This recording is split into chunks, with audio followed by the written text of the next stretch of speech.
En 1917, 3 enfants simples, Lucia dos Santos et ses cousins Francisco et Jacinta Marto, ont vécu une expérience qui allait non seulement bouleverser leur vie, mais marquer à jamais l'humanité tout entière. Un mystère qui, près de 100 ans plus tard, intrigue encore. Imaginez-vous dans un champ de blé doré, sous un ciel limpide.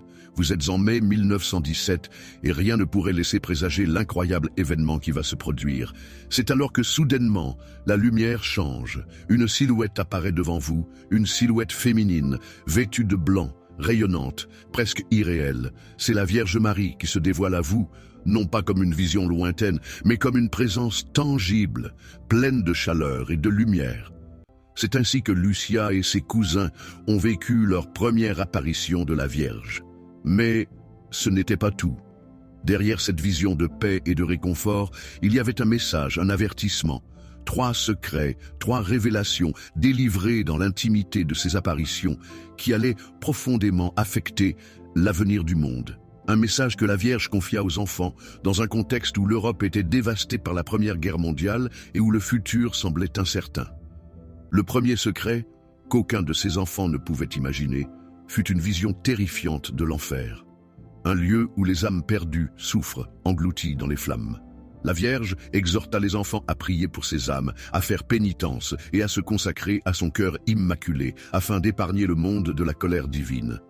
Un message choc, terrifiant, mais nécessaire. C'était un appel à la conversion, un cri de l'âme vers l'humanité. Priez, priez, priez, disait la Vierge, comme une supplication face à la souffrance qui allait éclater si l'humanité ne changeait pas. Le deuxième secret annonce déjà la suite des événements mondiaux. La guerre mondiale prend fin, mais ce n'est que pour mieux enchaîner l'humanité dans une autre forme de souffrance. Une deuxième guerre mondiale, plus dévastatrice encore, sur le point d'éclater si les peuples ne se détournaient pas de la violence et du péché. Ce message, la Vierge Marie l'avait transmis avec une certitude glaçante, comme si elle voyait l'avenir se dessiner devant elle. Mais ce n'était pas tout. Elle révélait également que la Russie jouait un rôle central dans cette guerre et que, si le monde ne se convertissait pas, le pays serait le centre d'une révolution qui allait secouer la planète. Un avertissement de plus. Les nations, aveugles à leur propre destin, n'avaient pas su voir ce que l'avenir leur réservait. Enfin, le troisième secret, celui qui devait rester caché pendant des décennies. Ce dernier secret était un secret lourd, que l'Église n'osait révéler qu'en 2000. Ce secret faisait froid dans le dos, une vision d'un pape vêtu de blanc, marchant parmi les déclins d'une ville dévastée, sous les yeux de nombreux témoins. Ce pape est abattu, assassiné par des soldats, un symbole des persécutions futures auxquelles l'Église catholique devrait faire face.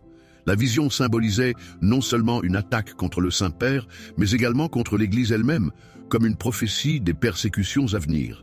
Ce troisième secret, qui a mis des décennies à être révélé, n'a arrêté d'alimenter des débats et des spéculations. Pourquoi cette révélation fut-elle si longtemps gardée secrète? Et pourquoi cette vision d'un pape martyr? De nombreux croyants affirment que le secret a été partiellement accompli. En référence à l'attentat contre le pape Jean-Paul II en 1981, l'homme qui a failli perdre la vie ce jour-là aurait été sauvé par l'intervention divine. La question demeure, si cette prophétie s'est réalisée partiellement, quelle est la suite du message que la Vierge a laissé à l'humanité? Fatima n'est pas simplement un lieu de pèlerinage. Fatima est un message, un avertissement. Le message de la Vierge ne s'adresse pas uniquement aux croyants. Il s'adresse à l'humanité tout entière. Ce message est un appel à la paix, à la conversion, à l'amour du prochain, à la prière. C'est un appel à la vigilance, à ne pas sombrer dans l'indifférence face aux souffrances du monde. Il s'agit de prendre conscience des erreurs passées et de rectifier le tir avant qu'il ne soit trop tard. En 1917, à Fatima, un phénomène extraordinaire se produisit. Un miracle que des milliers de témoins ont rapporté. Le miracle du soleil. Le 13 octobre, le soleil s'est mis à danser dans le ciel, changeant de couleur, tournoyant et envoyant des éclats lumineux vers la terre. Ce miracle, observé par des milliers de personnes, a été interprété comme un signe divin. Les témoins ont vu de leurs yeux un phénomène qu'ils n'ont pas pu expliquer.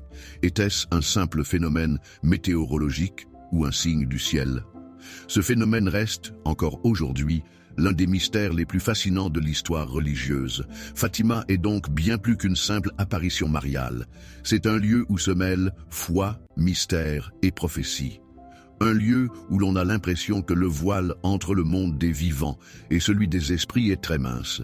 Un lieu où les frontières entre le visible et l'invisible se confondent. Un endroit où les croyants, comme les sceptiques, se retrouvent face à un questionnement qui dépasse l'entendement humain. Aujourd'hui, Fatima continue d'attirer des pèlerins du monde entier, venant chercher des réponses, une guérison spirituelle ou simplement la paix intérieure. Mais les messages de Fatima, les secrets cachés, nous laissent avec une question qui reste sans réponse définitive. Ces révélations sont-elles vraiment terminées ? Ou les événements prophétisés ne sont-ils que le prélude à une histoire plus grande qui s'écrira au fil des siècles?